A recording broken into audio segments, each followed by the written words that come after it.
ఎవడు భక్తితో నాకు పత్రమైనను పుష్పమైనను ఫలమైనను ఉదకమైనను ఫలాపేక్షరహితముగా సమర్పించుచున్నాడు అట్టివానిని నేను ప్రీతితో స్వీకరించుచున్నాను.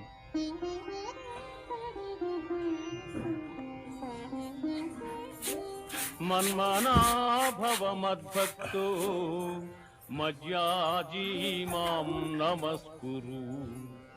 మామే వైష్యసి యుక్త్యేవా ఆత్మానం మత్పరాయణగా.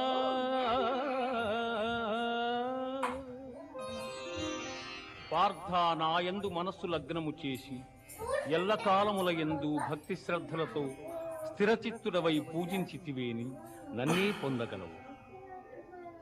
ఇది ఉపనిషత్తుల సారాంశమైన యోగ శాస్త్రమున శ్రీకృష్ణుడు అర్జునునకు ఉపదేశించిన కర్మ సన్యాస, ఆత్మ సంయమ, విజ్ఞాన